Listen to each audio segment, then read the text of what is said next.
Welcome to Who Knew. We are fans of the current series of Doctor Who, and here we discuss our likes, dislikes, and insights into the modern regeneration of the show. Visit our website, whoknewpodcast.com, email us at whoknewpodcast@gmail.com. Find us on Twitter and on Facebook at Who Knew Podcast. Subscribe, review, and listen to us on iTunes and Stitcher, or our YouTube channel, youtube.com/whoknewpodcast. Today's episode is episode 11 of Season 3, Utopia. At the end of the universe, humanity struggles to find a way to survive and get to a place called Utopia. This episode is written by Russell T. Davis, directed by Graham Harper. It originally aired on the 16th of June 2007, and it was watched by 7.3 million viewers in the overnight ratings. Let's go around and introduce ourselves. Hi, this is Brian. This is Kelsey. Hi, this is Arlene. Hello, this is Auburn. This is Josh. Hi, this is Frank. And this is Eugene. The TARDIS lands on the Rift in Cardiff to refuel. The Doctor sees Jack Harkness running toward them and takes off. Jack jumps and holds on to the outside of the TARDIS as it travels 100 trillion years into the future to the end of the universe. So this really struck me when he sees Jack and is not happy about it. Yeah, he bails. Sorry, before we get too far, Eugene or anyone else, can they remind myself and our listeners where this fits in with Torchwood and everything else? Because I know Yes. I've seen Torchwood, but... If you haven't listened to our last episode, the Torchwood Season 1 overview, you should listen to that now, because that will bring you up to speed of where Captain Jack has been since we last left him off in Satellite 5 at the end of Season 1 with Christopher Eccleston, and then Torchwood Season 1 happens between Season 2, Tooth and Claw, and where we are now in Season 3, Utopia. Okay. So if we've never watched Torchwood, is that something we can listen to? Absolutely, I think so. But I mean, it's spoilery, because it gives you things that happen. Yeah, but so you know what happens, Yeah. but like you'd be able to follow it. Yes.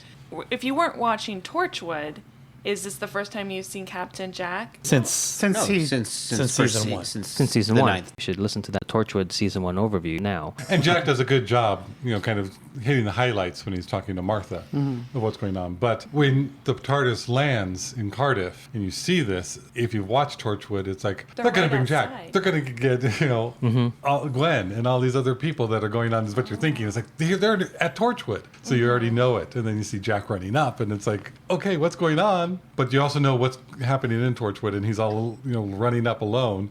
And then the Doctor just doesn't want anything to do with him. It's like, no, we're taking off now. Seems odd. You're like, what's going on? But there's a lot of good callbacks here. I mean, Martha goes, "Oh, we're in Cardiff." Right. Again, the kind of disdain for Cardiff. Yeah. And then she's like, "Wait, wasn't there an earthquake?" And that was them. And you referenced, that was Celine, all their but lifetime. that was a little bit different then. With the That was riff. another man. Again, David Tennant never had an episode with the Celine. He says, and then he explains what the rift is, and he says, "Oh wow, look, the rift's been active." And it's like, well, yeah, because 2 seconds ago a demon was crawling out of it and destroying all of Cardiff. At the end of Torchwood Season 1. At the end of season 1 of Torchwood. Which is kind of funny that the Doctor doesn't know about it. He's busy. I know, but he knows all this history of what's going on. Doesn't know and it yet. He just isn't part of that. He's not part of it. He wasn't there. And I love the shot of Jack on the outside of the TARDIS screaming. I just think that's great. I thought that it was mean of the Doctor to do something like that to Jack, especially since they were in just such an intimate position last time when they had seen each other. But then I was like, I don't care, Jack's back. Hey, they kissed last time. Yeah. At the end of when we last did the Ninth Doctor see what happened to Jack? I can't recall. We weren't told. No. He did not No, see but it. on He was screen, not there. On screen, no. So we just see Jack be revived. And that's it. Totally He didn't even know separate. Jack died. Supposedly. Yeah. He didn't see that. So Because he was busy up on the bridge. that's what makes me feel a little oogie about him seeing him and immediately rejecting him. We find out why, but that's do find out. why this opening I like, because it's, he'll be happy to see Jack and he's not. Oh, he's and it's not. like, What's what going is on? going on? But should we go ahead on this podcast and talk a little bit about what happened to Jack? I say we talk about it because now I'm curious. Okay, let's do that. Who, me? Yeah, since you brought it up. So what happened to Captain Jack? When Jack and David Tennant are talking, and David Tennant admits, "I ran away from you." And Right. Jack says, "Well, what I did was, I had my vortex manipulator. I jumped back to trying to get to the 21st century, overshot, wound up in 1890, and lived my life again." So I lived through everything, lived through World War II, And that's where Jack changed, because he was an idiot, because he kept talking about the doctor and trying to find the doctor and just blabbing. In So fragments, did he do that? Yeah. Because So Torchwood heard him. Because talking about it. Torchwood is established at this point when he overshoots it and goes into 1890. 1890, yeah. 90s somewhere, yeah. So there's 2 Torchwood ladies that find him and they keep killing him, experimenting on him. And then they force him to work for them to round up other aliens. And he does, but then they kill the other aliens, and he says he's not going to do it anymore. But then, reluctantly, what else is he going to do? They can lock him up forever. So he does start working for Torchwood and then moves up into the ranks. And then in New Year's Eve for 2000, when the Doctor is in San Francisco for the Doctor movie, he's over at Torchwood, and the current head of Torchwood 3 has killed everybody and is freaking out and saying, this is the 21st century, everything's changing. He can't handle it. They can't handle it. Jack, you're now promoted. Good luck, and kills himself. So Jack now is the head of Torchwood 3 with nobody else. Everybody else has been killed. So they go on to talk about how he met and recruited his team, the ones that we know now. So they've been together not very long. They've only been together for about 5 years-ish. Yeah. I have to look at the actual dates if they have them, but I know they showed how they did it, but I don't think they said all the dates. What a depressing story. This is. Yeah, it's very depressing. So that kind of gives us more insight to why Jack isn't the same Jack that we saw in Doctor Who.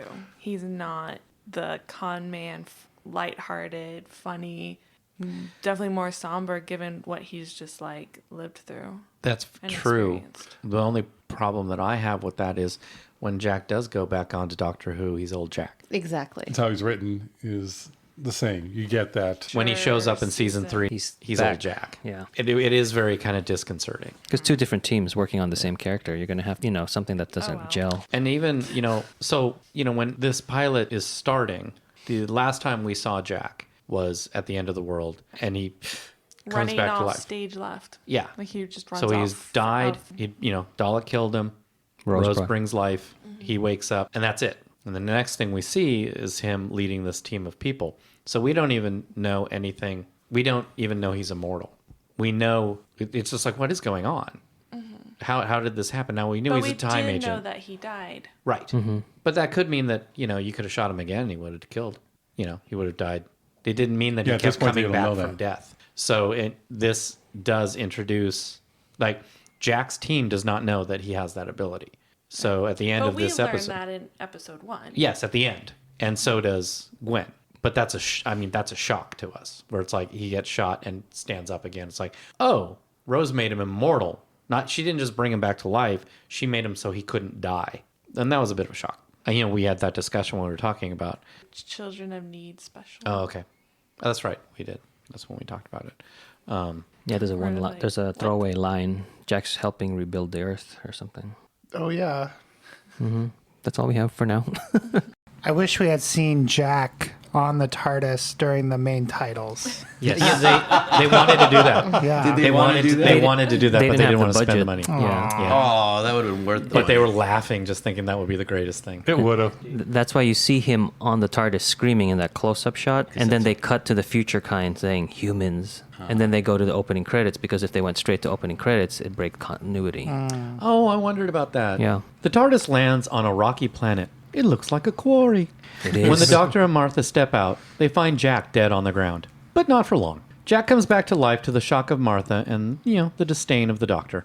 Jack is upset that the Doctor just abandoned him, and Martha wonders if this is standard practice for the Doctor, abandoning his companions. Jack tells him that he used his vortex manipulator to travel back in time, but overshot his mark by 100 years. He stayed near the rift in Cardiff, knowing the Doctor would use it to refuel the TARDIS at some point. They see a human running from a group of primitive human-like creatures known as the Future Kind, and they run to help him. In a nearby base called the Silo, Professor Yana and his assistant Chantho notice the hunt on a monitor, and also the arrival of a strange blue box. Yana is lost in a memory of beating drums, but Chantho brings him back. They need to finish their work. Chantho, and the way she speaks, it's a clever little bit. It's just a little something to make her alien. I think it was Phil Collinson that read the script and goes, "Did Russell make a typo?" It was annoying at first, but it is nice, and it does give a lot of history to a race that you know Yeah. nothing about. Plus, I think the actress sells it. Yeah. Good makeup too. we get the doctor with this, yeah, we really should go. And this time he doesn't even say anything. He's just that big, broad big smile heading toward the door. The instant you see Jack, it's the Torchwood theme. Little snippet of the Torchwood theme. One more thing is when Martha runs back into the TARDIS to get something. The medical bag. The medical bag. The doctor stands over Jack and says, I'm sorry.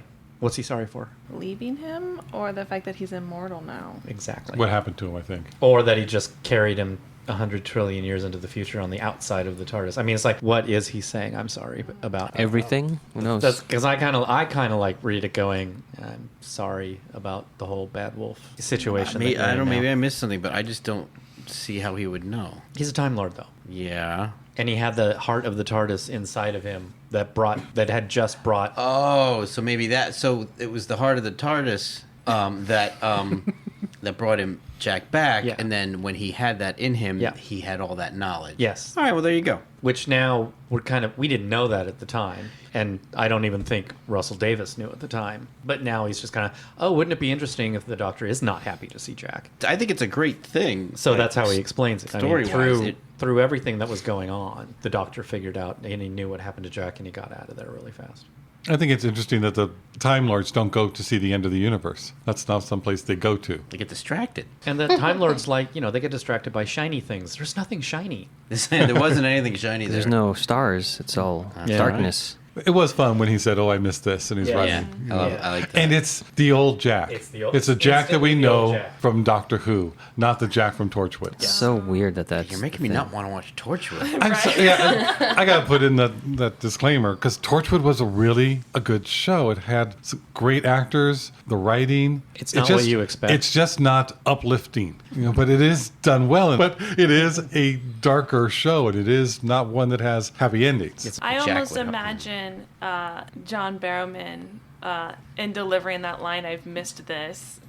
I mean, like, I don't think he had to act very Yeah. hard with that line. I imagine that yeah. Yeah, I think he said when he was returning, the lineup is different. The police box is the same because he's never acted with any of these people. Oh, that's true. Yeah. That moment that he stands up and he and the Doctor are looking at each other. You don't think. No, this but- isn't the actor he played off of the last time he was on the show. No, you don't. They definitely have a rapport that feels like it has a history. Yep. Yeah, 'Cause and so it's kind of like they're both reading each other's faces because I don't think Jack knows how the Doctor's going to react. He doesn't know, but he can tell looking at the Doctor's face. It's like, oh wow, am I right? Yeah, I think it seems like he suspected maybe. Well, he had 100 years to think about it, but he didn't know for certain. Yeah, and then when he sees the look on his face, he's like, well, "You Oh, did leave You me." did leave. Yeah. Son of a- Yeah, because he says you've had some work done on your face, Right. and he goes, "You're the one to talk or something." Yeah, you're one to talk. Yeah. Yeah. Oh yeah, and then he's like, oh yeah, I forgot, I regenerated. And Barrowman did have some Botox work done at the time. No, that's shocking.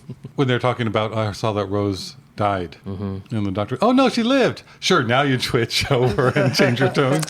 She's alive. What I love about Brian that, said all along. I love about that moment though, is it's just like he did earlier, where he switched his tone. It's that Tennant switching from somber to cheerful. I just wish there weren't quite so many reaction shots from Martha. Yeah, I know what you mean. And even but- later on in the episode too, where it's just kind of like, all right, we get it. Yeah. I mean, it's like every time you cut back to Martha, you're making her slightly bit more pathetic, and she doesn't deserve that because Martha's not. No. Yeah, she said good old Rose, and Yeah. I don't think she needed it at this point because everything else that's happened up Yeah, till of now, course She she's should've she's gotten blonde. over for that. Yeah. That I liked because that's making more fun. I think she's getting over that because her and Jack are now having a rapport, and she's not alone, and they're both talking, making fun of the Doctor. Oh, so she's blonde. That's it. And then the Doctor, The exes. right? The Doctor gets very tiffed at it, and shuts them down, going, "Why are you talking about this trivial stuff? All you're doing is blogging." And, that's such a typical response when you have no real answer to something and you just get upset at the person who's saying the truth. And so to me, that's still such a sore subject for the Doctor, but that didn't seem to ring too. He should know he's being just ribbed. But I just felt bad because Martha's now finally giving it. So she's at that point where knows she's not going to be with him, and she's able to rib him a bit, but then she gets chastised for it. Oh, that I didn't like. It's weird here. I feel like the Rose references make sense because Jack is the one asking about Right. Rose. It's because Jack knew Rose, so he would naturally ask. Oh Right, yeah, agreed. the first But, thing. but Yeah. it's just all the other references kind of diminish this one. Yes. It should have been That's saved why. for this episode It should because have. it made sense. Yes. with the relationships. Jack, Martha, and the Doctor catch up with the running human, but are now cut off from reaching the TARDIS by the future kind. They are near the silo and head there. The guard lets them in and then opens fire on the future kind, who regroup nearby. The Doctor tells one of the guards who is going out on one last run to find and bring back his TARDIS.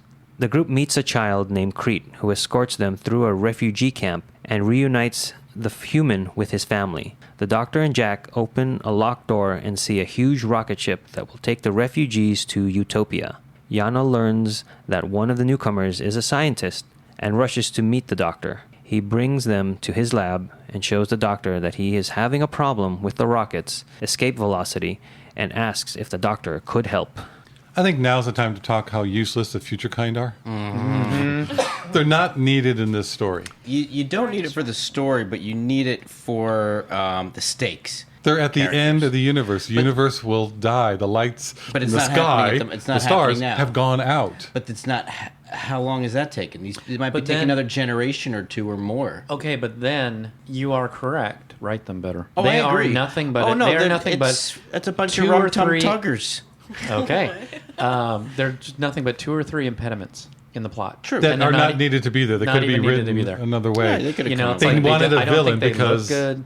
I actually think they complicate the Story? Yeah, how the Doctor handles things in the universe. I'm curious because I was thinking that there's humans that they're going after. Didn't we see before that there was no more humans? Yeah, but they do address that where the Doctor says, you know, you can spend 1,000,000 years as a cloud of vapor, but you always come back to your basic form. Okay, so that's I guess that's what they were saying, but I just wanted to make sure it was. Yeah, he was saying somehow you guys always come back to your same basic human shape. All right. And with Cassandra, Cassandra being the last sort of human, she meant from Earth, but that the humankind and the human form had Right. already Gone out. gone to other planets and gone out. So they still stayed human before this point. So it wasn't true statement. It wasn't a true statement about Cassandra saying she's the last human. Because Rose is like, no, you don't even look human anymore. You don't do this. And they're still humans that have over generations moved out, been on New Earth and other things out there. But then it's another moment like at the end of the world where the Doctor is like thrilled. It's like it's the end of the universe. There's nothing left except for some humans and they're indomitable and he is just thrilled with that. So where it's like you can kind of look at it and go, it's the end of the universe, man. And he's just like, yeah, and you're still here. I really think the future kind was just because they want to appeal to the younger viewer and they need a villain. Yeah. A physical villain. Yeah, because the But main. they could have had such a great story that was more adult-oriented and cerebral that we are dying out and the universe is going to be dead, and then there's this one still hope of Utopia, which is the same old dream, they even said. And I think, too, if they were supposed to be this feral group of people, they weren't feral enough. Like That's right. Reavers from Okay. Firefly, where they Yeah. Right. Yeah, but the maybe Reavers they make so were much more human, sense. But Yeah. See, I see the humankind being used in future this kind. I know. Yeah. we Well, I said both. humankind. What? Yeah. Okay. I see the future kind being used in this episode as a villain red herring. But I agree with Brian Oh. and Frank It that is. because they're the red herring, they didn't put too much thought into really fleshing them out as a group of as a Right. villain, because they had their main villain that they Spoilers. were focusing Yeah. all their energy and writing expertise. Like, But still, no, they that's a could- good point. I totally agree, but they could have put some more special sauce on it. Well, and especially coming off of an episode like Blank, Yeah. where it was like, whoa, this is so great, to like, what is happening? Yeah, like if someone watched Blink for the first episode they ever watched and then watched the coming attractions for the next episode. The Doctor stops Jack from shooting the future kind. Yeah. Love it. He's like, which is the Doctor's point. He doesn't want them to die. But That's then his MO. they run through the gates And they don't shoot them. and they don't shoot the future kind. They shoot at his feet. I don't It's get like, it. wait a minute, what? Yeah.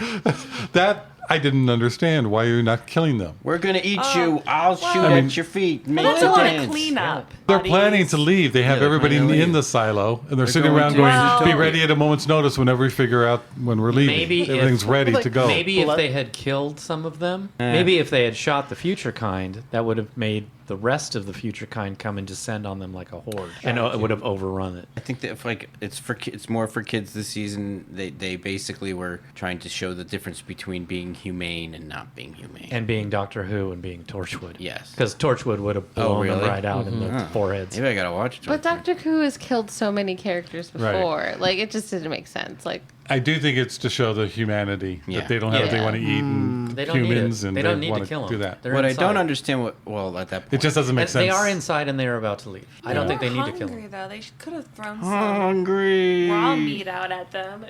Pick up Crete and throw them over the fence. Here's appetizers. Do they only eat humans, or are they? I think it's that there's nothing else That's to all eat. that's left. Didn't see a dog or a cat. Speaking of Crete, Crete is played by a Blue Peter winner, John Bell, and he won the contest to appear on Doctor Who Season 3. There is a featurette on the Doctor Who TV movie DVD set on the second disc that you can see his reaction to getting, what do you call it? Finding out that he won. Yes, finding out that he won, and it's really nice. That kid does a good job. Yeah, Yeah. that's my favorite part where you have Russell going, this was with the provision that if the kid was bad, I'm cutting him out. And he didn't have to because Crete was really good. And then where has he gone since? Some of you might also know him as he was Bane, the son of Bard in the Hobbit movies. So he is the son who stands on the tower with his dad and has the dragon killing arrow on his shoulder, which Bard then fires to kill the dragon. Spoilers. And this has nothing to do with Game of Thrones. They're not similar at all. And if you're not familiar with what Blue Peter is, It's a TV show that has had a long relationship with Doctor Who, and it's a kids' TV show. Go back and listen to our episode on Love and Monsters, and we talk about it there. Or maybe don't talk about Love and Monsters. But anyway. The one chain that they had around the cheapest looking doors Yeah. for the silo. Yes. Yeah. Yeah. Great defenses on the human side. you get 30 people who could push through that chain. I don't think that would stop a suitcase from being opened. Martha pulls the severed hand of the doctor out of Jack's backpack. What a Such sentence. It's just, yeah, as you do. It's how Jack detected the doctor landing in Cardiff. The doctor lost his hand in a sword fight and grew another one, which is a bit too much for Martha to grasp. Yana explains that Utopia is an area of space that has been sending out messages for thousands of years. It has been calling out to all humanity so that they can survive when the universe ends. They built the rocket ship to take the remaining humans to Utopia. That is, if Yana can get it to work. The doctor does a little doctoring, and the rocket is fixed. At this point, when he says, because it's like a reverse boot or something, First gravity pulse. gravity boot, or Yeah, it's bootstrap, didn't he say? something. I wanted him to say the third Doctor's line, "Reverse the neutron flow." I actually thought they were going to Yeah. lead up to him saying Yeah, that. I thought that too. It was a little convenient where it was like, oh, but I'm brilliant and boom, boom, and I just flip Fix this things. switch and everything turns on. Yeah, What I did think was really good was you have that moment with Yana where he's called Professor, and he actually says, and this is a little bit of foreshadowing for the rest of the episode, he says, oh, Professor, that title's just an affectation, just a name that I picked. It doesn't mean anything. He's not a professor. Sound like somebody else? the doctor. And somebody else, maybe a little foreshadowing. It's also the master. Those aren't their names. That's That's it. affectations that they chose for That they chose, themselves. And then you also see where, in one little moment, Yana's saying, "You know, a little admiration, just a little bit of admiration would have been nice." It's like that's very master-like. With the severed hand, they not only reference but actually show a scene from when the Sycorax cut off his the hand. Christmas invasion. Yeah, which I'm glad they did because I don't know if I would have recalled Remembered? exactly. The hand's always in Torchwood. It's just there. Oh, is it? Yeah. It's just so you always are reminded about it. It's just because it's in the shot all the The time. background, yeah. It's like, I did like the Hermits United. That was a funny little bit. And it's a sign of Russell's writing. Always that silly little banter coming out of the doctor, and serious stuff is going on, and then he goes off on a little crazy tangent for a moment. So it's like, Russell, you did write this episode. Once the doctor has fixed it, he and Jack are working in harmony. I mean, they're throwing parts back Yeah. and forth to each other. They're right in sync. It's just a lot like Parting the Ways, where Yeah. Jack is there supporting the doctor 100%. Well, did you see how he just took the doctor's coat? Like the doctor took his Yes. coat off at one point, and like In the commentary, they mentioned that Behrman wanted business to do, and then that was his idea to okay. pick up the coat. we haven't mentioned though how every time Jack meets someone new on the show, he's flirting with everybody, and the doctor keeps Telling him no. scolding him for it, just like back in with the Ninth Doctor. Let What? Jack flirt with whoever he wants. I can't wouldn't even say protest. hello. I think it was a good scene between well, Martha / Rose and Chantho, because she's filling the Rose's position of talking to, the other people, the common person. But she does it a little bit differently, which is nice, going, why do you keep saying Chan in front and then though, and how that's rude? And Martha's the bad influence, and do it once, just for me. Come on, do it. Do it. And because it is like cursing. And I like the Chantho's answer of no. So she's doing it defiantly, but having a little fun with it. And her laugh is high-pitched and insect-like to me. Oh, so I thought that was a nice pitch on it. I thought it was 14-year-old schoolgirl giggle. True. I could see that. But to me, because of the prosthetic and because the city at the beginning does look like a hive, insectoid, I think Conglomeration. it worked with that. Yeah, because I had the same thoughts that how familiar the scene was to me. Yeah. An announcement goes over the intercom that everyone should prepare for boarding. Everyone scurries to get on board when Martha finds Crete. She asks what he thinks this Utopia is like, and he says he is looking forward to the sky full of diamonds. That sounds wonderful to Martha, and she tells him to hurry along. Unknown to her, she is being watched by a future kind who has infiltrated the silo. The ship can only be activated from the control room, so Yana plans to stay behind and sacrifice himself so the others can escape. Chantho, who is the last of the native Malmuth people, plans to stay behind with him. A guard announces on a view screen that they found the blue box and that the doctor says they may not have to stay behind after all. When Yana sees the TARDIS, he hears the drums pounding in his head again. And here's another reason the future kind are just there to look menacing. Yep. Yeah. It's like they didn't do anything. Oh, we're watching, but That's it. not doing anything. And hissing. I thought Derek Jacobi did so a great good. job with the weight and gravitas of this character to kind of sell the history that this character is supposed to feel and also or embody, and also just the psychological thing that he's going through with the drums in his head. And if you know the future of the story of this character, when he starts talking about he's always heard the drums since the day he was born, since he was a child, or all my life, he says, he does a really great job. Jacobi is the first Knight of the Realm to appear on Doctor Who. You're kidding. That's what it says. Wow. Yeah. The professor said that he has to stay behind because someone has to be in the control room to set off the rocket. So he's going to stay behind. Right. He's going to die. And he goes, and Chanthro is going to be here because she says she won't leave my side. I'm wondering if that's true, or is he just No, because she kinda said doing it? she said it. Well, she has a conversation with Martha later where Chantho talks about how her admiration for Right. Yana. Yeah. Which is how Martha feels about the Yeah, doctor. That same thing. It's almost like she's a companion. Or she says stray dog, doesn't she? Well, Martha Martha says that says- she's Yeah. like a stray dog. Yeah. I think it was more we were just Though. getting that Exposition? exposition from him rather than another way. The last step to launch the rocket is to connect the couplings, but the controls are in a chamber full of radiation. You know, because it's in the script. Stet radiation. I don't mind the scene because Jack undresses to do his part, so it's a good scene. I like that there's a room full of radiation. Jack tries to keep the radiation down in that room as a worker in a protective suit goes inside to connect the couplings. The future kind sabotages the power supply and the radiation kills the worker. Jack and the doctor run to the chamber and Jack goes inside to finish the job. The doctor and Jack talk through the protective door about the fact that Jack can no longer die. Something happened to him when Rose was Bad Wolf, and the doctor says he should not exist. Even the TARDIS felt Jack was wrong, and it came to the end of the universe trying to throw him off. Jack was simply not meant to be, yet here he is. He finishes the job and leaves the room. He and the doctor begin the launch countdown. I like how one of the doctor's explanations for that was you're a fixed point in time.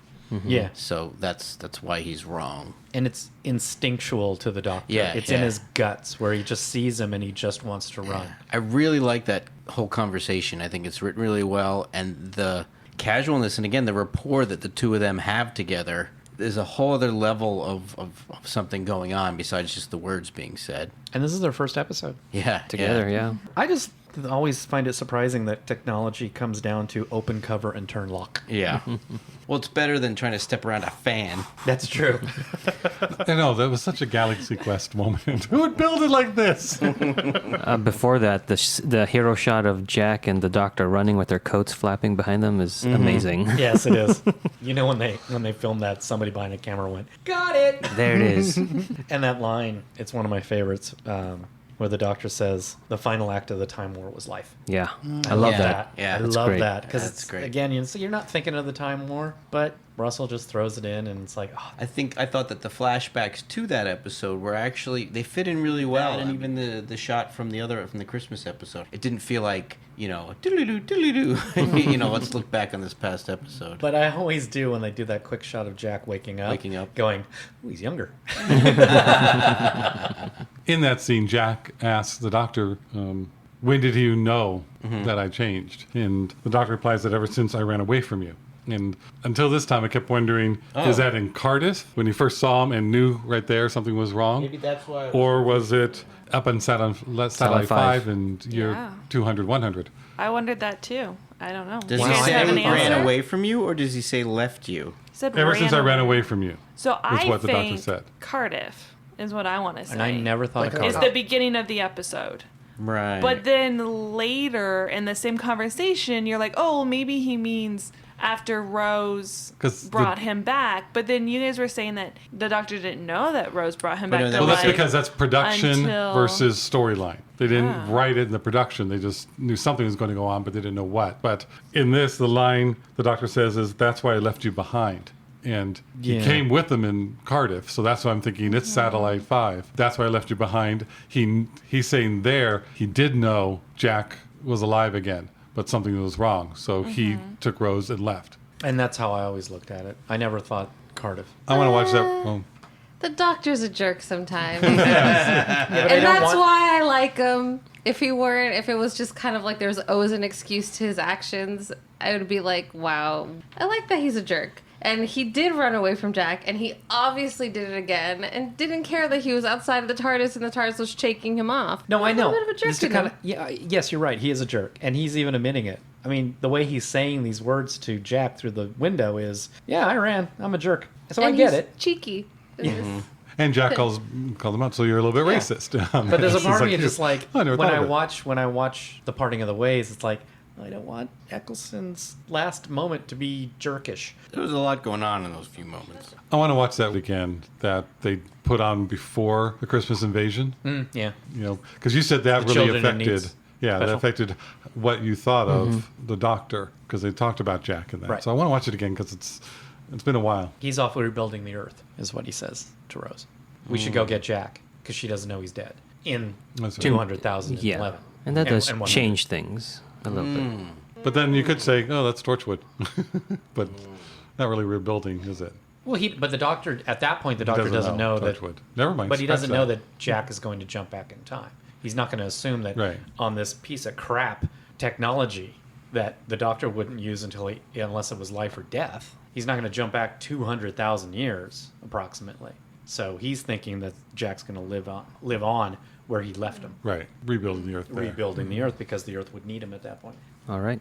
Yana is listening to this over the intercom and seems to be remembering something. Time traveler, TARDIS, regeneration.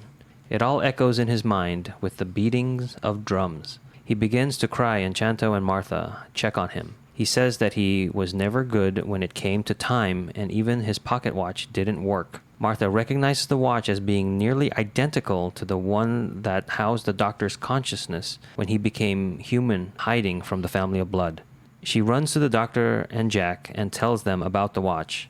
Yana never really looked at the watch before, but now focuses on it. Martha reminds the doctor of the face of Bo's dying words. You are not alone. Y-A-N-A, Yana.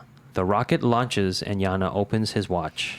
And there are a lot of flashes to other episodes in this episode. Here you see a real angry doctor yelling at Martha. I mean, that's like, when your calm person that you've known really loses it, it scares the Oh, I know. dickens out of you. Because It kind of reminded me of Eccleston. And it kind of reminded me that the doctor is kind of playing back what he was going through as Eccleston with Jack. So that's why that rage and that passion kind of boils out. Which So moment that- are you guys talking about? Right after the ship leaves, right? No, he has. Martha runs to him and says the professor has a watch that's identical to yours. And he says that can't be. And she goes, "No, hey, I know this. I lived there for months without you. That I know this is the watch. He is there. Remember the face of Bo and all that." And it's like he didn't used to look at the watch. And the doctor turns to her and it's like he can see it now. Can he see it now? And he just like is on top of her, yelling, and it's just scary because it's like you can see how much power the doctor can have if he doesn't control himself or if he lets it go and doesn't have the conscience or morals. You know, how the doctor could just, if he wanted to take over the universe, could at this point, being like the last Time Lord, vengeful doctor. I love that whole build up when Martha starts to put the pieces together. The second she sees the watch to when she goes and runs to him, I think that's she really sells that sense of dread and pressure of time to get all that information out. It's also the introduction of the Master's theme. It's the first time we hear it clearly. And it's also the first time we hear 4 drum beats clearly. That's the first time? Yeah, up until this point, we hear lots of drums. Right. The second time we hear drums, it's a little bit clearer and a little bit more distinct. But this is the first time we only hear 4 beats. Is the Master a classic Who villain? Correct. The first one you might have seen him in is the TV movie with Eric Roberts. He played the Master. Kind of reminds me of like Moriarty. Too. Yes. Yes, he absolutely. He is Moriarty. And he was much more like that. He starts with the Third Doctor, and they have a lot of their episodes are that battle of wits. You're my friend, my enemy. Wait, are you my friend? Are you my enemy? You know, a lot of their episodes end with the two of them shaking hands and parting. But the Master's a bad guy. But is he? It's kind of like in the X-Men movies. It's Professor X and Magneto. Yes. They knew each other. They were friends, but they both have different ideas of what should happen and how it's going to come about. And they become enemies, but there's still that friendship or respect there, even though they don't agree and they're going to be combating. That doesn't seem to be who he evolved into, though, at this point and further on. He seems much more... But even back then, the Master was always selfish. That's the difference between the two characters. Is the Doctor is, for the most part, selfless, for the most part, and the Master is always selfish. The Master turns into someone maniacal, pretty much. Yeah, he's a little cuckoo for Cocoa Puffs. But speaking of the Master and being a classic villain, in that... Did you watch It's the your favorite. episode with us? We watched the TV movie. And is this Yeah, from that? I was there. Yeah, he was the bad guy. Julia Roberts' brother. He was the Eric? one who came out in that opera, like... The Terminator. I started with the Terminator, and then I turned into RuPaul. I was going to say That's Liberace. That's right, that was the Master. One thing in this scene that's kind of gets retconned later. So I don't want to say too much about it, but Martha mentions like some information in front of Jack that the retconning later, like it should have been a red flag here. Like if you get technical, like she mentions where that the face of Bo had said, you know, you are not alone. Right. Well, yeah. Yes. And it's something that later, we will Okay. talk about later, but it's like at this point, like it should have sparked something if the later retconning Wasn't was there. not a retcon, but was an actual like through Sparked to who? storyline Since to we're- Jack. It works in this Why? episode. Why? This is his...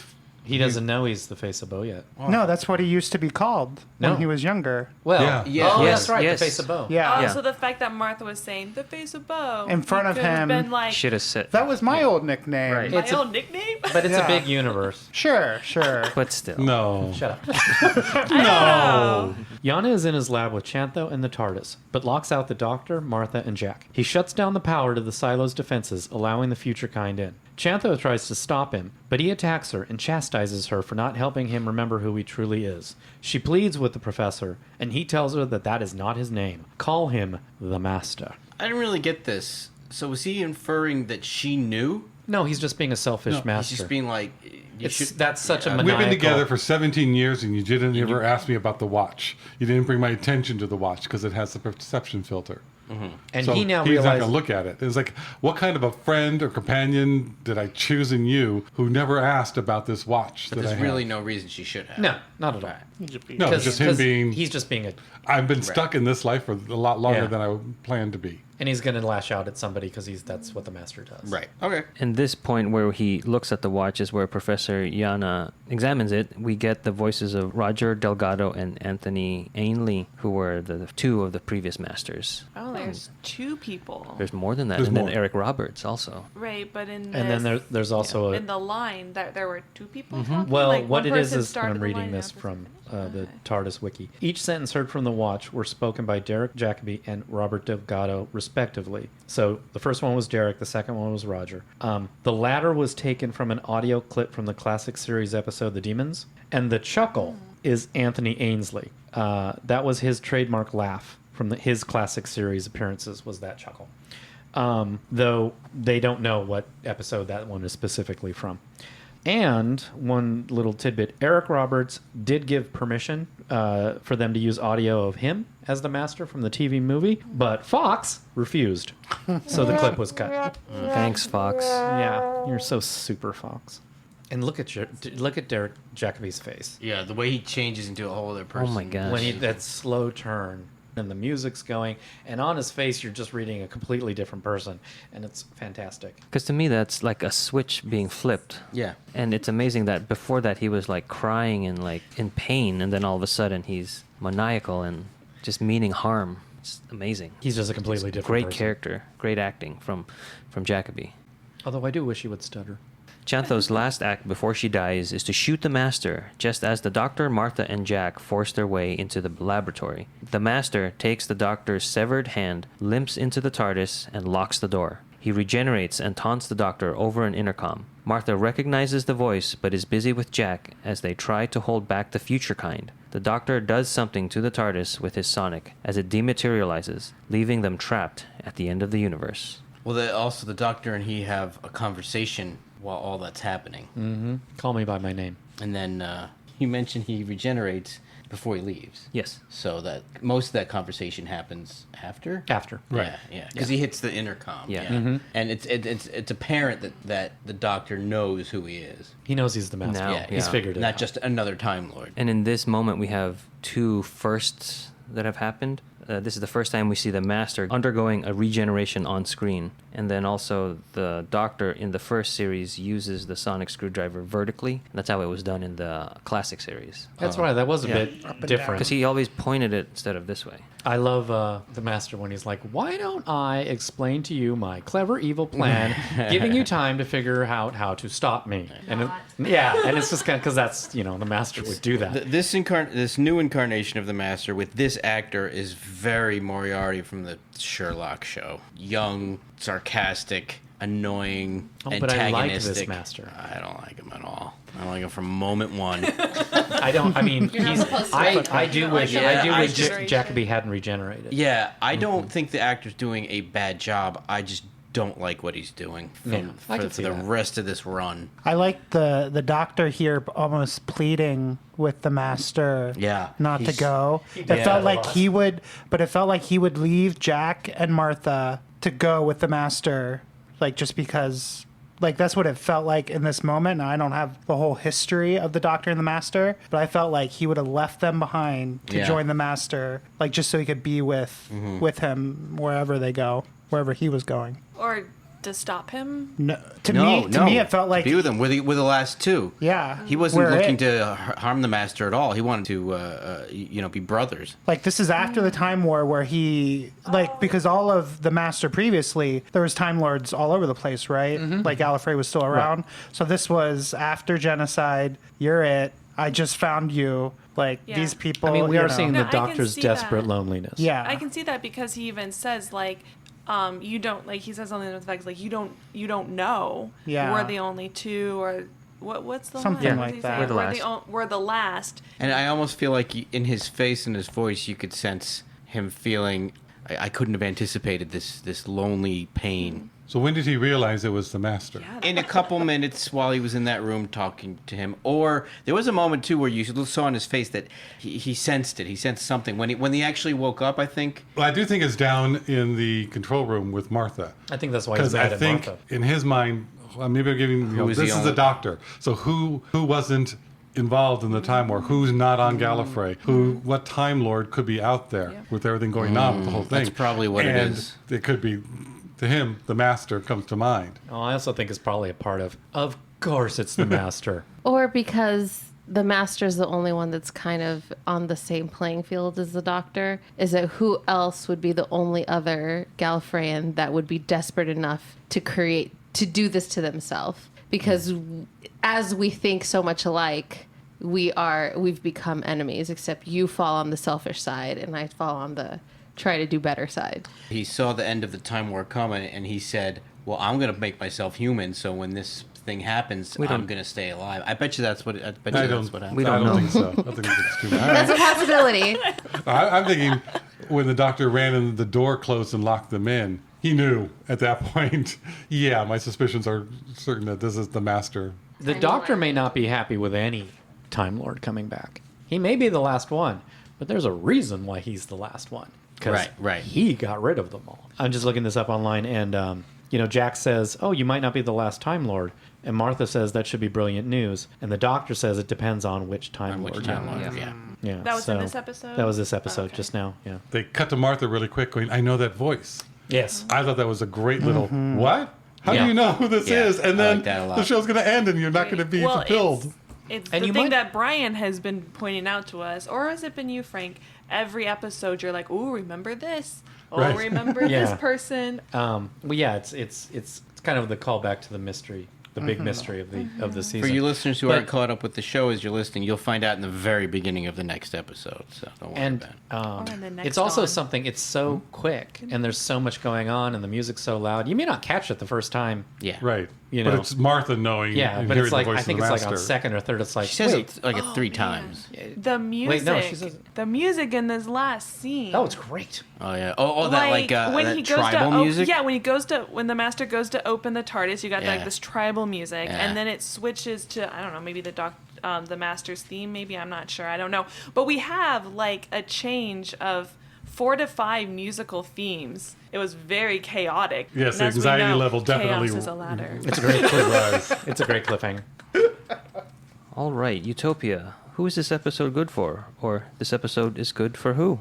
I'm going to say quickly this is going to be good for a Not casual viewer of Doctor Who, familiar with it. Not for a new person because there's just too much backstory going on. And it's also the first of an ongoing story. So I'm just going to say casual on this one. Great episode. I love it. Derek Jacobi should have gotten an Emmy, but that's just me. Yeah, I mean, this episode, I can't remember. Did we mention just how it abruptly ends? And is this episode part of like a trilogy? Yes. It's like a 3-parter, right? Yeah. Or at least it's an ongoing. It wraps up the season, right? Yep. So when I'm trying to think of who it's good for, it's somewhere between like a casual viewer and a fan, because I want to say it's only good for a fan. Like if you were just casually watching, I wouldn't watch this episode, but you kind of need to watch this episode to watch the next 2 episodes. So I'm torn between a casual viewer and a fan. I want to say just a fan. But then if you're a casual viewer and you're going to watch the next 2 episodes, you need to watch this episode, I guess. I'm going to say it's good for a fan. I'm going to say you don't need to watch this episode to watch the next 2. I say you could skip this episode. Watch the last 5 minutes. Watch the last 5 minutes, and this episode is good for a fan. Oh, but that makes me sad because I love season 3 is so good, and TikTok, TikTok, TikTok. I'm gonna wait until the end. You already chose. It's a fan. Set in stone. Done. We're looking at you. I would say it's for a casual viewer. I didn't hate it. I didn't love it, but I love Jack. So anyone should watch an episode with Jack in it. He takes his shirt off too. Not all off, but off enough. He's wearing a t-shirt. T-shirt and suspenders.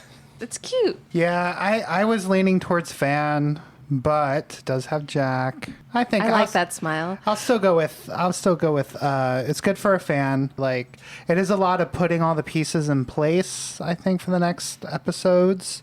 But for myself, I would not be quick to recommend it to a casual viewer as something to rewatch if they were or to watch in the first place. So yeah, I'm going with a fan. I'm sticking with it. I'm going to say casual because I think if someone's familiar with Doctor Who and they're a fan and they're not familiar with this episode, I think there's enough in it. It's almost like a clip show, and it refers to a lot of things, but it doesn't just refer to them. It actually explains them enough to understand them in context. I don't think someone who's not 100% familiar would be lost as much as intrigued. But I do think someone fresh off the boat from Doctor Who or wouldn't know anything that would be going on. But I think someone who's just casual about it would enjoy it. I think it's a good enough episode where you don't have to just be a diehard. I think it's better than one just because you really like it. I would not introduce Doctor Who, so new person, and the majority of people I don't think who don't know enough about Who would like it. Josh, for the same reasons you put it in casual is the reason I'm not putting it in casual, because they have a lot of, like I said, clip episode, little, reminders of what's going on, which gives you some exposition, but it doesn't give you the reminders unless you've seen it already. You don't get the whole feel of what's going on. Why was he battling the Sycorax? A lot of emotions and thoughts come flooding back when you see that scene that you remember. And it's like, oh yeah, I always wanted to know what happened to that hand. It's like, did it just fall and hit somebody? Where did it go? Where did it go? So I would put it in fan because because I think it has a lot of history for this episode that has been building up over time. And it does start a 3-parter where somebody who's new is not going to be sitting down for a 3-hour version of a story. Right. I don't know. Arlene did that this morning with her friend. They saw 3 episodes. Yeah. Not one big story. That's where I think was putting a lot of time in. I don't think this is a good story 3-parter to introduce to someone. Right. I so that's why news wouldn't- out. But I think a casual would still be lost going, wait a minute. If they're just casually watching it, they may not have even seen a Martha episode. They might have known, Jack. well, who's Rose? Where do I happen to Rose? And you get a little bit of that. But what do you mean she's dead? Yes. Jack is great. Fine. John Barrowman, really attractive man. Fine. But I would put it as the viewer should already be a fan and know the ideas and what's really going on with Doctor Who. They would have to know about the watch. I think you see that and you would be right there with Martha, and you'd miss too much if it's just casual viewer. For me, there's a lot going on in this episode that pays service to the fans. Like you have the return of the Master since the TV movie, and you're rewarding the audience for watching episodes in season 3, like with the references to human nature, and then even season 2 with the Christmas invasions. I'm torn between a casual and a fan, but I'll probably go with a fan on this one, just because you won't get all the references. So how many is it? Fans? Four fans and 3 casuals. So you've heard our thoughts. When did you think that the Doctor ran away from Captain Jack, and why? Let us know. Email us at whoknowpodcast@gmail.com. So that wraps up Utopia. Thanks for listening. We will see you next time when the future becomes the present.